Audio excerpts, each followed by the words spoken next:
जयंती है 14 अप्रैल को। उससे पहले हमने आज की तारीख में गोष्ठी रखी है, संविधान बचाओ लोकतंत्र बचाओ।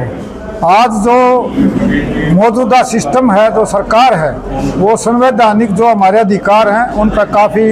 हमले हैं। हम ये कह रहे हैं, आज देश में जात धर्म गोत्र के हिसाब से जो आज अलग अलग जगह पर दंगे करवाए जा रहे हैं या लोगों को आपस में बांटा जा रहा है, बराबरी का कोई अधिकार नहीं है। धर्मनिरपेक्षता खतरे में है। आज देश में धर्म विशेष को बढ़ावा दिया जा रहा है और दूसरे धर्मों पर मतलब हमले किए जा रहे हैं। तो हम ये कहना चाह रहे हैं कि भाई लोगों का जो आज किसी भी नाम से जो भीड़ तंत्र है, वो आज जो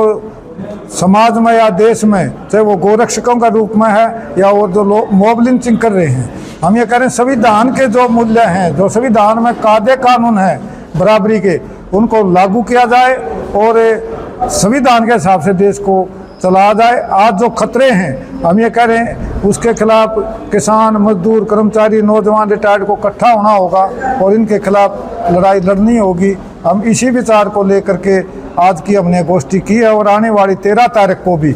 हम बाबा साहब की जयंती की पूर्व संध्या पर एक सांस्कृतिक और वैचारिक प्रोग्राम राजीव चौक जो सिटी स्टेशन के पास उसमें रखने जा रहे हैं। तो हम इसी बात को लेकर के, और आज के जो हमारे मुख्य वक्ता शास्त्री जी वो आपको समाप्त करेंगे। शास्त्री जी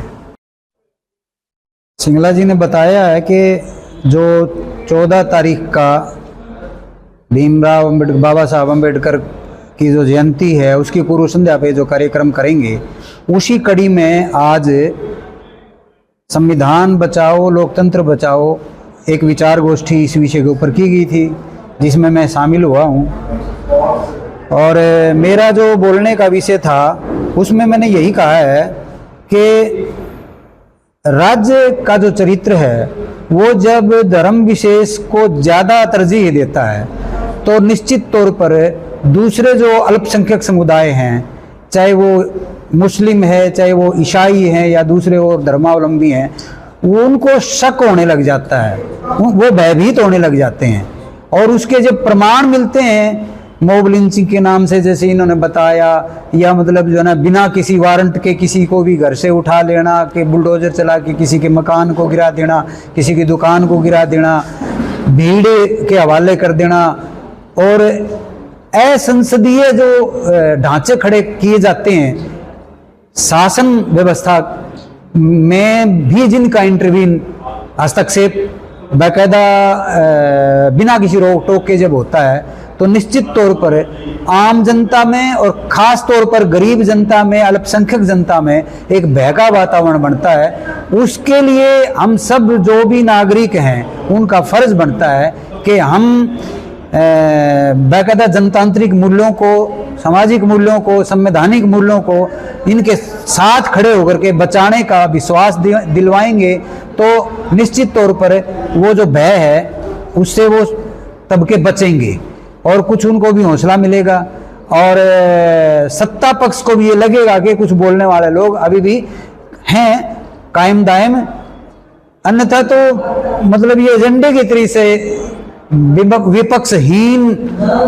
वातावरण बनाने की जो कवायद है, जो काम कर रहे हैं, उसमें लगता है कि भाई ये तो एक तरह से फासिज्म की ओर बढ़ रहा है देश।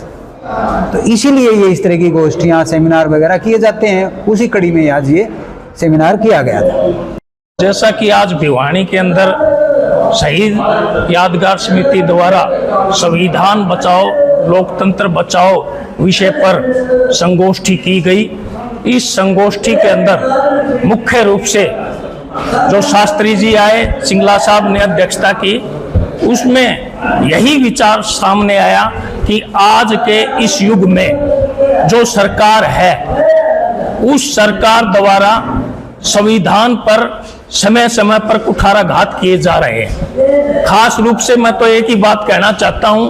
बाबा साहब भीमराव अंबेडकर ने जो संविधान बनाया था उसमें जो समानता का अधिकार था और स्वतंत्रता का अधिकार था, उसका हनन हो रहा है। और मैं तो एक बात कहना चाहता हूं, समानता का जहां तक अधिकार था, वो अधिकार आज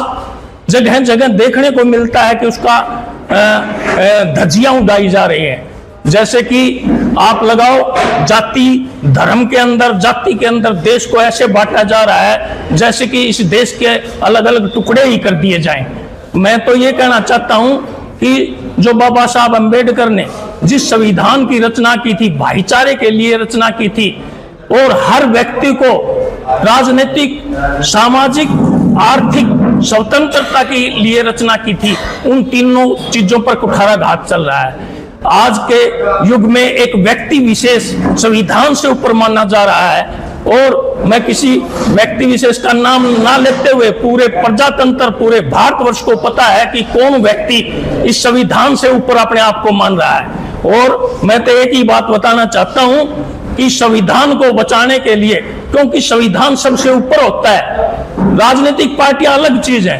देश संविधान के मुताबिक चलना चाहिए, लेकिन संवैधानिक जो संस्थाएं हैं जिसमें से